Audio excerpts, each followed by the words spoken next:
exciting to be here, everybody. Thanks for having us. Thank you, Gabby. And yes, we are wearing pajamas, in case you were wondering. This often happens with this group of artists. Where a conversation begins about like, well, what should we wear? And should we be kind of funky? And then it takes off and it actually ends up happening. Isn't that true? Every time.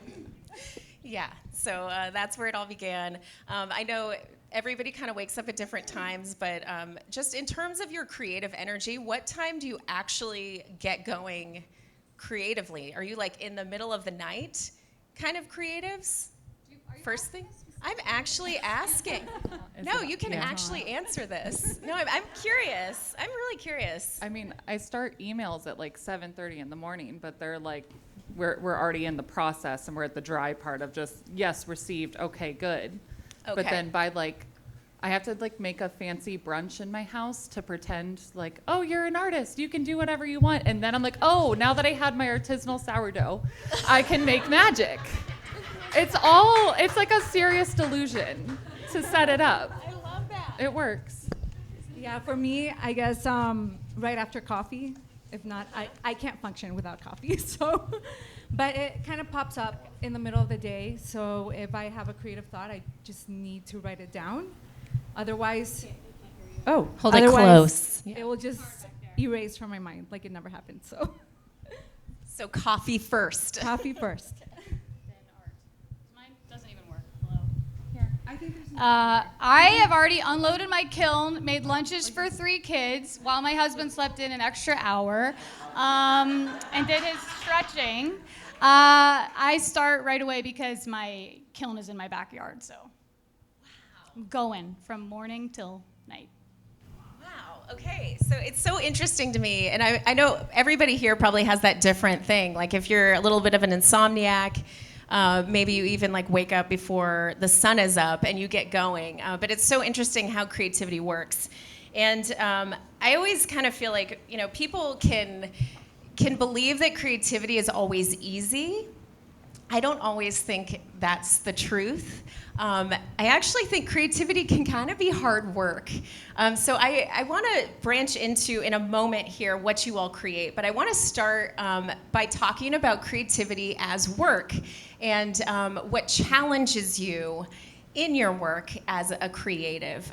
Because I think, you know, creativity can stem from where we challenge ourselves, I think, sometimes. So sometimes that's in a commission-based thing. Maybe it's in the environment, you know, what you're seeing happening in the art world out there. But where you meet those challenges, even within yourself, and where you push yourself, or just you feel like, gosh, I've hit a roadblock. Talk to us about the challenge and the hard work of creativity. You want me to start? Yeah. You're looking at me. Okay, I'll start. My biggest challenge is always maintaining a healthy balance in my life with trying to be a good mom, trying to be creative, trying to be there for my girls who are now teenagers and even more needy than they probably were when they were babies. So just trying to do all that, I think for any woman, really, that's a big challenge. Also finding inspiration can be really hard. You want to just say, oh yeah, this inspires me or this inspires me, but you could go to an art museum and find no inspiration, come out angry, and then be like in the dollar store and be like, that lady's shirt is so cool, and that might inspire you. So if we could tap into inspiration all the time, we would all be never-ending creatives, but sometimes you have to work. Okay. Yeah, I agree with Lani, you know, trying to juggle everything. I also have 3 kids, so it's a busy life, and I'm also studying medicine, or pre-med. So trying to juggle everything can be a challenge. And also I think making time to travel, you know, it's difficult, and I think that's a big part of getting inspired, because I like to paint like nature, like that. So if I don't get a chance to travel and get inspired, it's pretty hard, you know. But the challenges are part of the creativity, you know. So. I think the inspiration sourcing and time connected are a constant challenge, and I'm always trying to evolve that process. So whether that's like sourcing vintage books or something, so then if I'm in a block, I'm like, okay, I've got 10 new books to look at, my favorite blanket, like let's just dig into it, and like always finding new inspiration. And the level of production as a working artist that you have to achieve is constant, to where everything I do is commission based. A lot of residential murals, a lot of commercial murals, and each with their own unique mission and an individual client, where they called me because they saw something they loved, and I'm like, yes, I love that too. I would love to paint that. But then sometimes I'm like, I just want to paint a carnivorous plant, and I'm trying to sneak them into murals, be like, don't look in that corner. No, it's a flower. And so there are moments where I love what I do, but I'm like, someone let me get weird. And then like I just keep thinking, let me get weird, and a magic client will come by. But you know, you love what you do, and you go down this path, and sometimes, you know, just the client relationship is so important in what I do on that, you know, just creating for them. But the inspiration sourcing, making it magic for them, the whole experience has to be magical. It's mystified too. It's educational from the forefront, and then turns into this wonderful thing for them. But it's, I don't know, it's challenging all the way through.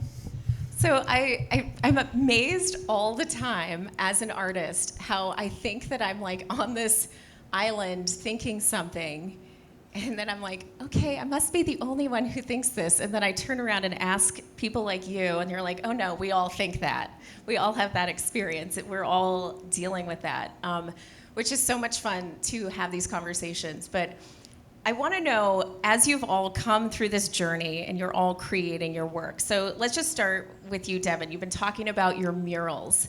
So these are pieces, which this blows me away. These are pieces she creates, not in a hole like I do, all alone, where I'm painting alone. Nobody's watching usually. You're on the sides of buildings, on the sides of food trucks, like literally where people are watching you.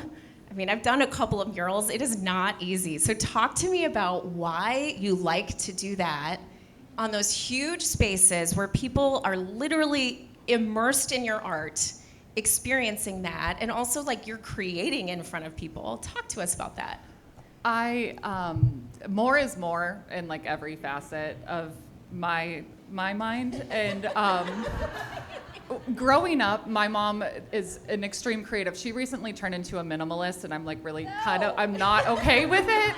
But, and I said this on the last panel, but it stands so true. Gold leafing the ceiling on a Saturday morning was like totally a normal event in our house growing up. So I was painting murals at the age of like 10 years old, being like, okay, and she had a muralist come to our house and like paint a mural while I was at school one day. So I'm like, yeah, the art's cool, but who's this mystery woman? Like, how does she live this life? She just goes around and like paints and whatever. And so I've always needed a large canvas. Even if I paint on a 4x5 foot canvas, I'm like, this is so constricting. I need the giraffe to be loud and proud. But as far as painting in a space, whether it's intimate in somebody's home, I just finished an entire stairwell foyer entryway mural for a client, and you know, it's wild because you really get to like know your client. Like, they'll be dressed in caftans going to play mahjong, and they have an artist painting their house all day, and I'm like, oh, this is so magical for you. Like, this is the best day ever.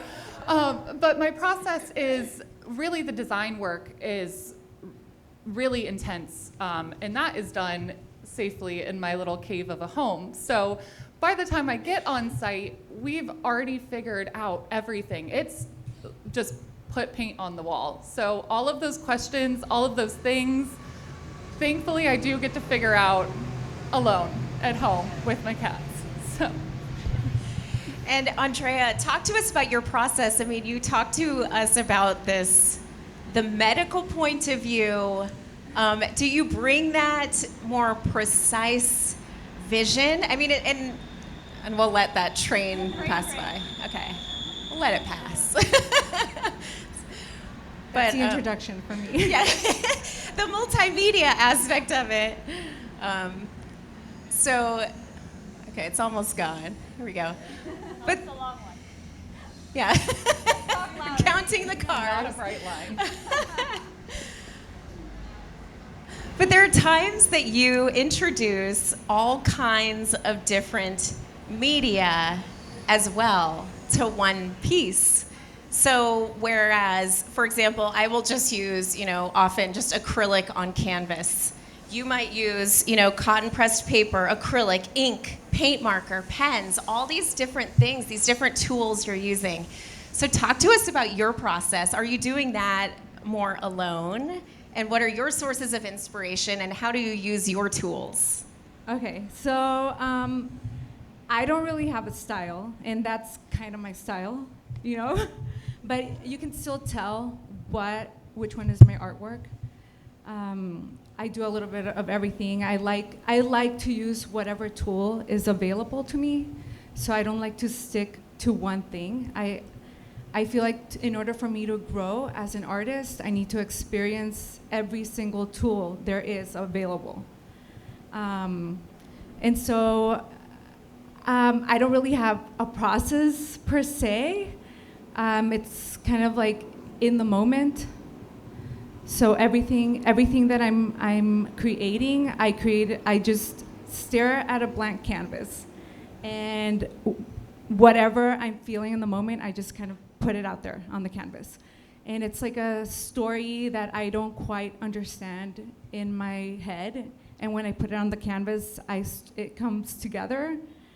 I don't know how to quite explain that.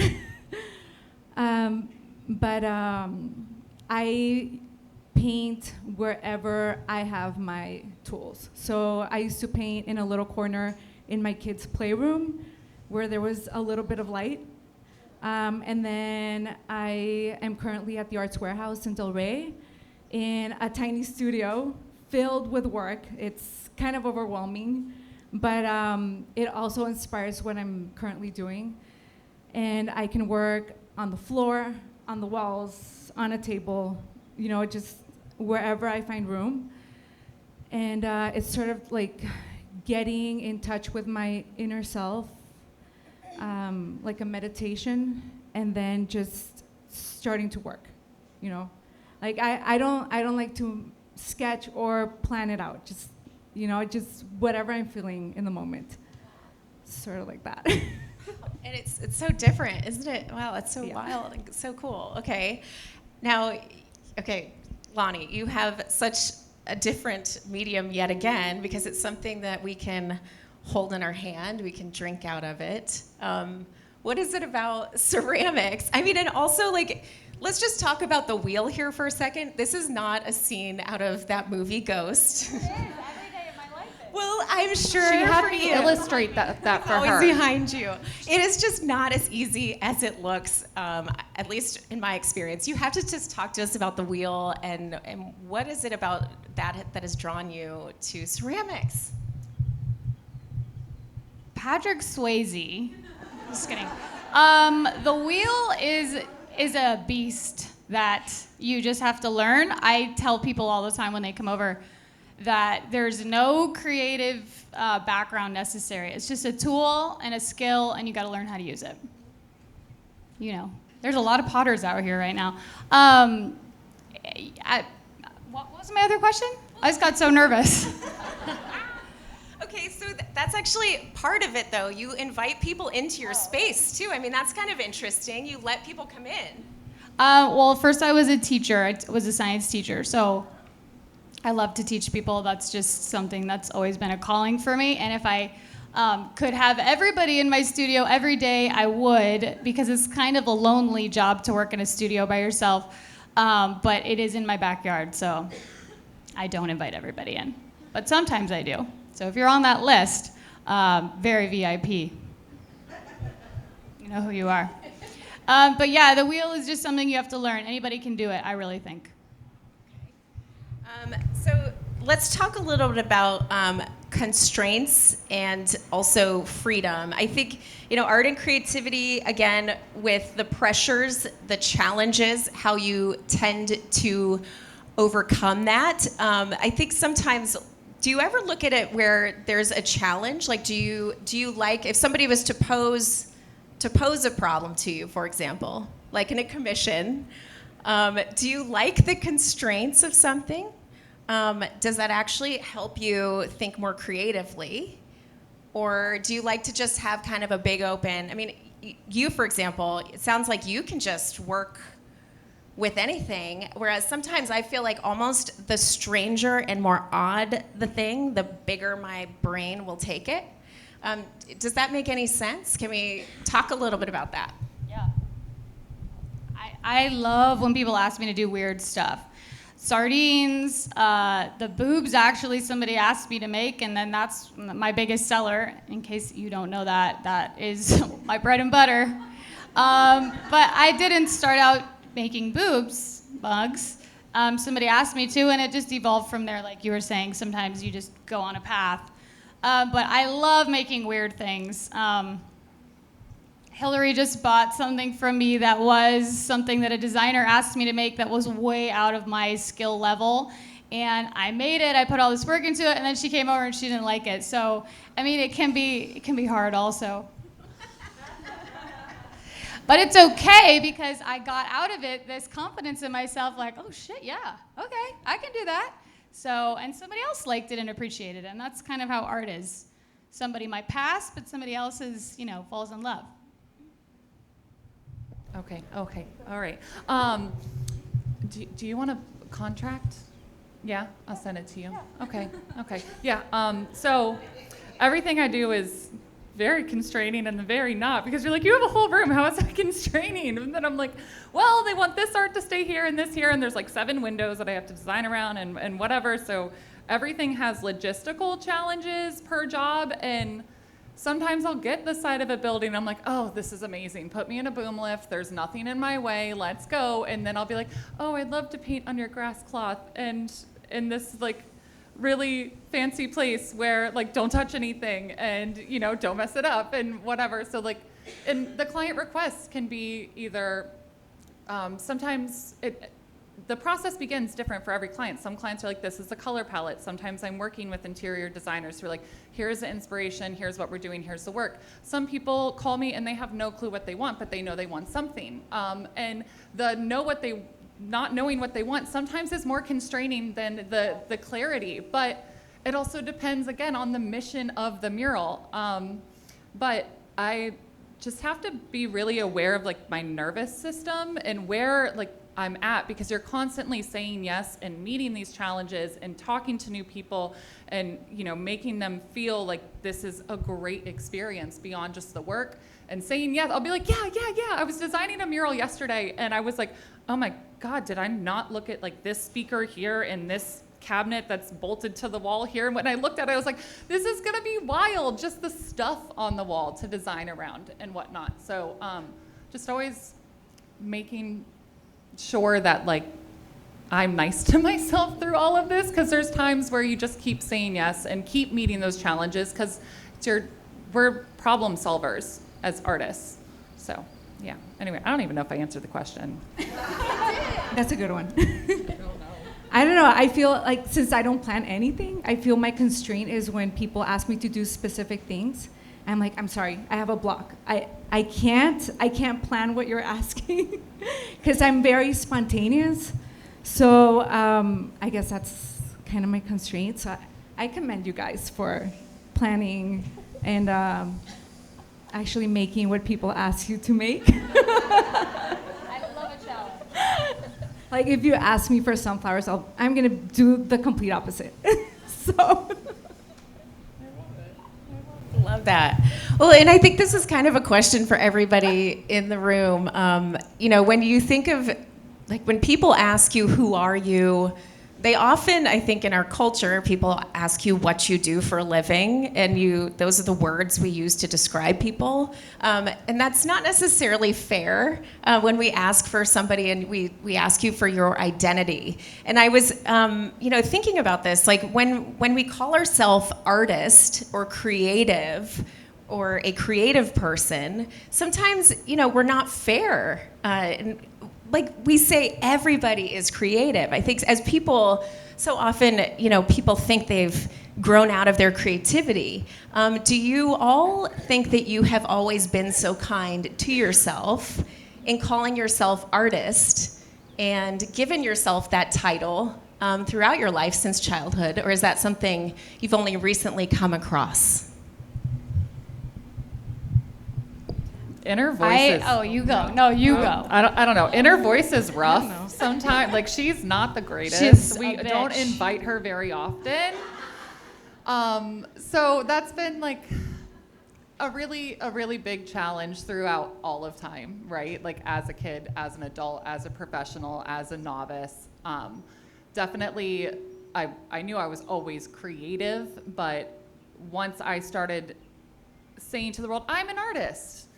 But then everyone's like, oh, let me see your work. It's like this moment of, are you an artist? Is it good? Let me tell you if it's good. So you can, like, and it's just like, it gives me the ick. So, I mean, a lot of times I just say, I'm a muralist, and nobody knows what that is. They don't know that word. Like, if I text a potential, like a client that we've talked about, I have to say, I am the mural artist. That's not the word, the two words for it. You put it together, but I have to say it because people don't know what a muralist is. So I gladly will say a muralist when I don't want to, like, go further with somebody. I'm like, I'm a muralist. They're like, I don't know what that is. She looks weird. Bye. Same for Potter. That's like, people are Harry like, plants, Potter? or are you a Harry Potter fan? So those are weird jobs. What was the question? You're so distracting. I can't help it. They picked this. I like this better. Yeah, just go with it. Seriously though, what? When did you call yourself an artist? Like, I still can't even say that without laughing. It's much easier for me to say I was a teacher than I am an artist. I don't know. It feels fake. I guess that's imposter syndrome. I don't know. Yeah, I don't know. I guess my mom was a creative, so I kind of looked up to her. But then when she passed away when I was young, I kind of lost that creativity, and it wasn't. Art isn't really a thing that you actually, well, in my experience, it wasn't a thing that you actually go to school for. So I didn't pursue that. I studied international business. And then when I moved to the United States from Honduras, that art kind of took over again. And it just took a wing of its own, sort of. And it's been growing. It's kind of like a growing experience and getting to know myself a lot, again, I guess.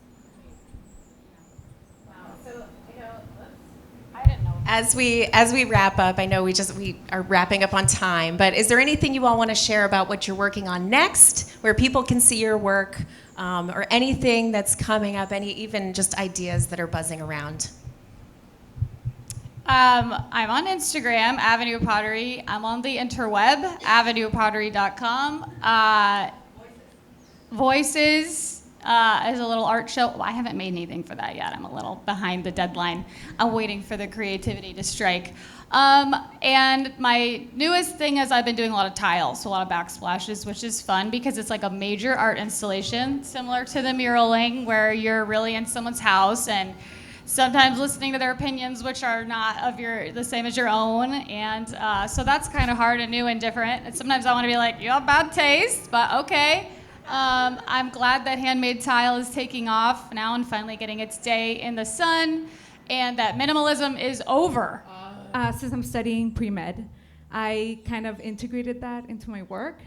I started making these cellular works. They were at the Arts Warehouse for the Conceptually Green exhibit, which is done. But I'm creating a lot of work that's very cellular. And I work with terracotta clay, and because it's different material that I'm testing out. And I keep working on my environmental stuff as well. Sort of. What's your handle? Oh, my handle. It's Andrea Facusse Art. Spell that. Yeah, spell it. back here.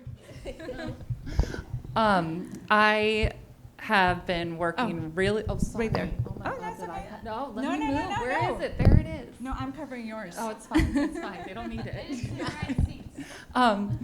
I have been working really hard for about, Chelsea, how long? 7 months?